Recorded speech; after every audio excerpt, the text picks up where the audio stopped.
J'ai couru 1000 fois sur ce circuit en jouant. Laisse-moi conduire à ma façon.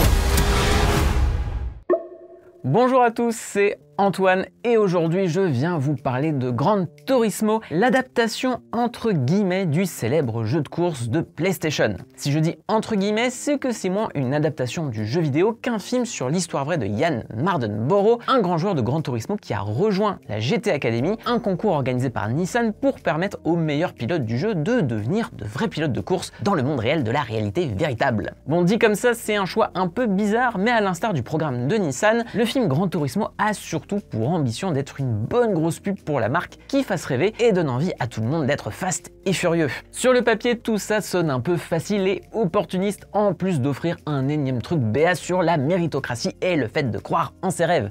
Alors on va pas se mentir, ça reste l'action d'une grosse corporation qui pense moins au futur de jeunes gens talentueux qu'à l'instrumentalisation de ce talent pour se faire de la thune. Mais avant qu'Antoine vous parle en détail de Gran Turismo et de son désarroi, je m'incruste pour faire une courte parenthèse sur un super film dont nous sommes les fiers partenaires. Il s'appelle Les avantages de voyager en train et a été réalisé par Aritz Moreno qui signe ici son tout premier long métrage. Ce film espagnol, au titre pour le moins curieux, est une pépite d'étrangeté qui crée un sentiment d'inconfort avec énormément de maîtrise. C'est une œuvre qui veut nous mettre mal mais pour notre bien. Et je préfère vraiment en dire pas assez que trop sur l'intrigue parce que c'est typiquement le genre d'expérience qu'il faut vivre en y étant le moins préparé possible. Tout part de la rencontre hasardeuse de deux personnages dans un train, et à partir de là, le film déroule une histoire complètement hallucinée, ou plutôt différentes histoires complètement hallucinées et hallucinantes qui s'imbriquent les unes dans les autres, un peu comme une sorte de poupée russe. La narration est donc volontairement morcelée, et tout est inattendu et parfaitement déroutant. C'est aussi le genre d'histoire au pluriel qui brasse plusieurs genres, ou plutôt les alterne avec là encore une habileté remarquable. On passe de scènes de comédie noire très drôles avec de l'humour pince sans rire à des situations plus ubuesques, voire surréalistes, jusqu'à tomber dans le thriller et le film d'épouvante. En prenant appui sur les maladies et troubles mentaux des personnages, comme la paranoïa ou la schizophrénie, le film se construit comme un immense jeu de dupes. Il remet constamment en question ses certitudes, et donc les nôtres en tant que spectateurs, pour s'enfoncer dans un dédale à la fois absurde et inquiétant. Et c'est tellement bien orchestré qu'on sait jamais si on s'approche progressivement de la vérité et du réel, ou si au contraire on s'en éloigne pour plonger dans le pur délire et la tromperie. En plus de ça, il y a aussi une technique qui est très solide, avec plein d'idées de mise en scène, des costumes colorés et soigné, une photographie presque pastel par endroits, vraiment un sens très aigu de l'esthétisme, et en même temps, le cinéaste Wes Anderson a été cité parmi les influences du réalisateur. Donc vraiment, foncez le voir, ça sort en salle ce 9 août en France, et je referme la parenthèse pour vous rendre ce cher Antoine. Malgré la bizarrerie du projet, j'étais très curieux de découvrir Gran Turismo. Déjà parce que d'un point de vue théorique, les adaptations de jeux me fascinent toujours, qu'elles soient réussies ou raté. Mais surtout, le projet a été confié à Neil Blomkamp, le réalisateur du génial District 9 et des moins géniaux mais sympathiques Elysium et Chappie. Neil Blomkamp, pour beaucoup, c'est une carrière contrariée qui n'a jamais su se relever de son chef-d'œuvre inaugural. Pour avoir vu District 9 en salle à sa sortie alors que je n'étais qu'un jeune ado, je peux vous dire que ça m'a fait bizarre de voir un film qui mixait avec autant d'intelligence tout ce qui me faisait kiffer dans la pop culture. Il y avait des mechas, du body horror et des inspirations directes du jeu vidéo, le tout dans un écrin de SF vénère et politique. En bref, Blomkamp semblait toucher du doigt une connexion du cinéma avec d'autres médias, ce que pas grand monde comprenait à l'époque. Le truc, c'est que le réalisateur sud-africain a toujours mis en avant sa liberté de ton et ses souhaits d'indépendance, ce qui marchait pour un film à 30 millions de dollars qui avait pour garant Peter Jackson, mais moins pour des gros films de studio hollywoodiens. Et aujourd'hui, la carrière de Neil Blomkamp, on la connaît presque plus pour les films qu'il n'a pas fait que pour ceux qu'il a réalisés. Avant District 9, Peter Jackson l'avait pris sous son aile pour qu'il supervise une adaptation d'Halo qui ne verra jamais le jour. Et on ne peut que pleurer le fantasmatique Alien 5 qu'il devait réaliser, toujours avec Sigourney Weaver dans le rôle de Ripley. Le projet était très avancé, la pré-production quasi terminée, mais Ridley Scott a posé son veto pour pouvoir faire à la place Alien Covenant.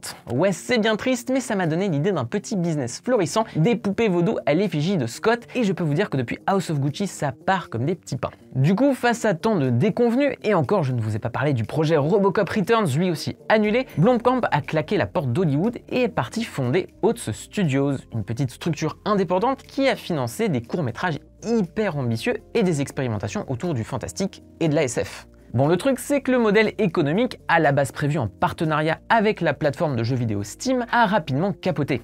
Et Blomkamp a fini par tout poster sur YouTube gratuitement et en finançant à perte les films. Ça va de la petite pastille humoristique et bizarre jusqu'à des propositions de 20 minutes avec moult effets spéciaux, et dans le lot, impossible de ne pas vous recommander Zygote et son mix entre Alien et The Thing avec sa créature composée des mains et des yeux de ses victimes. Si je vous parle de tout ça, c'est qu'au-delà du projet Halo, Neil Blomkamp a pas mal utilisé Oates pour tester une relation entre le cinéma et le jeu vidéo, que ce soit avec les courts-métrages Adam réalisés à partir du moteur graphique Unity ou la bande-annonce en live que le réalisateur a dédié au jeu Anthem d'Electronic Arts. Vous savez, ce truc de merde en ligne auquel personne n'a joué. En bref, après avoir autant tourné autour du pot, c'est plutôt cool de voir Blomkamp enfin adapter un nom important du jeu vidéo, même si d'un autre côté, une telle commande de studio semble contredire les ambitions intransigeante du cinéaste. Et c'est là que j'ai déchanté, puisqu'en fait Blomkamp n'essaye même pas de cacher qu'il a lâché l'affaire, comme le confirment les premières minutes du film où les travelling tout lisses se mêlent aux images du jeu pour faire un historique bien valorisant de la marque Gran Turismo tendance pub géante et offrir au passage un piédestal à son créateur Kazunori Yamauchi. Mais bon, je suis quelqu'un d'ouvert d'esprit, je me suis dit que c'était une entrée en matière obligatoire, donc rien de grave ou de rédhibitoire. Mais le problème, c'est que ça a été mon comportement pendant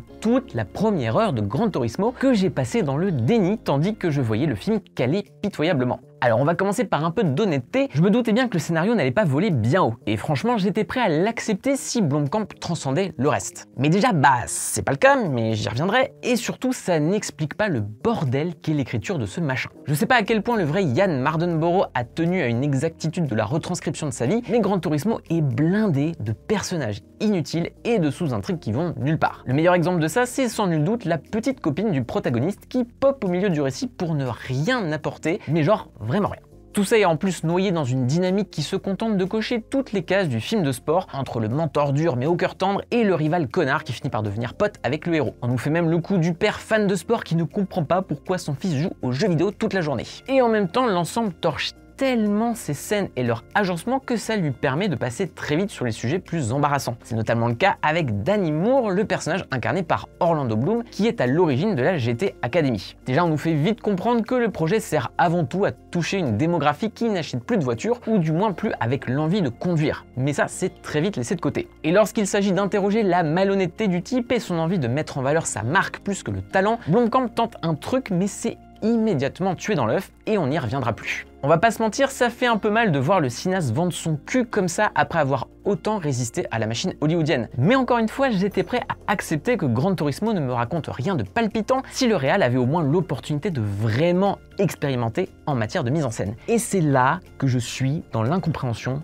totale. Non pas que Gran Turismo soit insipide, il est clair que Blomkamp a fait des choix de mise en scène, mais c'est assez impressionnant de voir à quel point ils sont tous à côté de la plaque. Pourtant, c'est bien là-dessus que le film a accentué sa promo, avec la promesse de plans de bagnole comme on n'en avait jamais vu avant, histoire de rendre hommage au réalisme du simulateur. Sauf que l'expérimentation c'est bien, mais la cohérence globale des plans, c'est mieux. Parce que passer le gimmick de refaire quelquefois la vue à l'arrière de la bagnole comme dans les jeux, Gran Turismo ne sait jamais sur quel pied danser pour reproduire le feeling du jeu et sa transposition méta dans le monde réel, à la fois dans le film et dans sa narration. En fait, quand j'y réfléchis, je me dis que Blomkamp avait deux choix possibles. Soit il pouvait coller aux diverses vues de Gran Turismo, qui restent chevillées au véhicule et offrent une lisibilité claire du circuit et de la position des adversaires. Soit il pouvait transcrire avec d'autres outils de mise en scène la pure subjectivité de son personnage, de la vitesse et des réactions qui doivent se prendre en une fraction de seconde sur le terrain. En bref, s'accorder à la frénésie de la course que la caméra peut à peine contenir. Le problème, c'est que le cinéaste préfère un entre-deux qui me semble totalement bâtard. D'un côté, Neil Blomkamp a toujours été un fan de montage rapide et de shaky cam, et il s'attelle à plusieurs reprises à essayer de capter la sensitivité des courses, à nous mettre dans l'énergie de la séquence, quitte à nous désorienter. En soi, pourquoi pas, c'est exactement ce que fait Michael Bay dans ses meilleures courses-poursuites, donc a priori, je suis client, et c'est une façon comme une autre de transcrire la frénésie de pixels que peut être une partie de Gran Turismo. Sauf qu'au milieu de ce rapport très subjectif à la course, Blomkamp contraste cette structure scénographique par un rapport plus objectif et omniscient, notamment au travers de plans de drone pseudo-virevoltants. Mais au-delà de la frime, ces plans ne racontent pas grand-chose et s'amusent juste à passer à côté des bagnoles, voire à croiser leur chemin plutôt que de les suivre. Ça rend l'ensemble extrêmement confus, alors que tout l'enjeu du film repose sur le trajet optimal des circuits, celui qui est d'ailleurs rendu par cette fameuse ligne de couleur dans le jeu. Et ça, c'est l'aveu d'échec terminal de Gran Turismo. Le long métrage n'arrive tellement pas à nous faire comprendre par son découpage le positionnement du héros qu'il est obligé de convoquer le HUD du jeu. Vous savez, les éléments visuels qu'un jeu vidéo vous indique pour vous renseigner sur la barre de vie ou dans le cas présent, sur la place du joueur dans la course. Et en même temps, je comprends cet échec, parce qu'avec un tel projet, Blomkamp avait forcément envie d'expérimenter des plans différents d'autres films de course, de chercher quelque chose de plus véloce pour coller aux caméras impossibles des jeux. Mais parfois, caler une caméra sur un pare-choc et montrer ce qui l'attend devant est peut-être plus spectaculaire que de tenter des plans de drone improbables. Enfin, sauf si vous êtes Michael Bay et que votre drone passe sous les essieux d'une voiture en plein vol plané, il s'entend. Parce qu'au final, Gran Turismo n'est jamais grisant, ni par sa gestion du suspense puisqu'on comprend jamais trop où chacun se trouve, ni pour ses trouvailles visuelles loin d'être très faux-folles, surtout par rapport à Michael Bay encore une fois. Et ça se ressent particulièrement sur le vrai rendez-vous manqué du film, à savoir sa transcription du flow. Le flow, c'est une théorie de psychologie positive, où une personne est dans un tel état de concentration lors d'une tâche qu'il atteint une sorte de transe, une sensation d'euphorie où le corps semble réagir plus vite que le cerveau. Ça peut très bien se faire en musique, en sport, ou, vous l'aurez deviné, en jouant à des jeux vidéo. Et ça peut être difficile de traduire cet état, mais pour rester sur le film de course, c'est quelque chose qu'on ressent totalement dans l'abstraction de Speed Racer des sœurs Wachowski. Donc en soi, Gran Turismo avait un boulevard, et résultat, on se contente de vagues plans où une voiture transparente se dessine autour de Yann pendant qu'il joue avant de transiter du jeu au monde réel. Et c'est dommage parce que je ne doute pas que Neil Blomkamp cherchait à mettre en avant cette porosité des régimes d'image, à connecter le cinéma et le jeu vidéo dans un même élan de modernité. Malheureusement, on a l'impression d'une régression de la mise en scène, surtout par rapport à des films comme Jour de tonnerre, qui pour le coup parvenaient à être nerveux dans leur découpage tout en restant lisibles et prenants dans leurs enjeux spatiaux. À vouloir bouffer à tous les râteliers, Gran Turismo n'en est que plus bordélique. Et sans doute que cette multitude d'images qui peinent à se mélanger avec harmonie reflète tout le chaos de sa narration imbuvable qui part dans tous les sens. Et avant que vous ne veniez rager en commentaire pour dire qu'on n'aime rien et qu'on est aigri,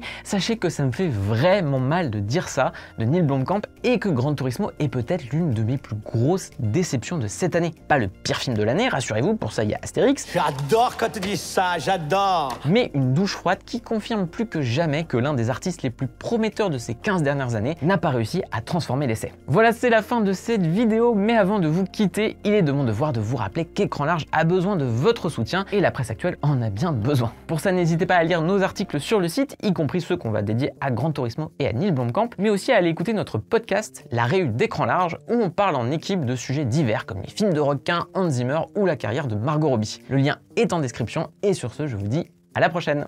Ciao!